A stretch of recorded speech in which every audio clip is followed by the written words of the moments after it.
બનાસકાંઠા લાખણીમાં આજે 11 ઇંચ વરસાદ ખાબક્યો છે। લાખણીમાં આજના દિવસમાં જ 11 ઇંચ વરસાદ પડ્યો છે, જ્યારે લાખણીના રસ્તા પર પાણી જ પાણી દેખાઈ રહ્યું છે। પાણી ભરાતા અનેક વાહન ચાલકો અટકાયા હતા, જેના દ્રશ્યો આપ સંદેશ ન્યૂઝની ટીવી સ્ક્રીન પર જોઈ શકો છો, જ્યાં મેઇન હાઈવે પર પાણી જોવા મળી રહ્યું છે। કદાચ નદીઓ જેવા આ જે દ્રશ્યો છે તે બનાસકાંઠાના મેઇન રોડના છે, જ્યાંથી સામે આવી રહ્યા છે। ઘૂંટણસમાં પાણી ભરાયા છે, જ્યારે રસ્તાઓ જે છે તે પાણીની અંદર ગરકાવ થયા છે।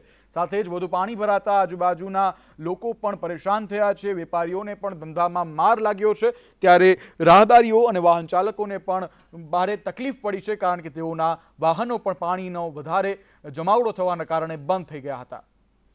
જ્યાં મેઇન હાઈવે પર પાણી જોવા મળી રહ્યું છે, કદાચ નદીઓ જેવા આ જે દ્રશ્યો છે તે બનાસકાંઠાના મેઇન રોડના છે, જ્યાંથી સામે આવી રહ્યા છે। ઘૂંટણસમાં પાણી ભરાયા છે, જ્યારે રસ્તાઓ જે છે તે પાણીની અંદર ગરકાવ થયા છે। સાથે જ વધુ પાણી ભરાતા આજુબાજુના લોકો પણ પરેશાન થયા છે, વેપારીઓને પણ ધંધામાં માર લાગ્યો છે, ત્યારે રાહદારીઓ અને વાહન ચાલકોને પણ ભારે તકલીફ પડી છે, કારણ કે તેઓના વાહનો પણ પાણીનો વધારે જમાવડો થવાના કારણે બંધ થઈ ગયા હતા।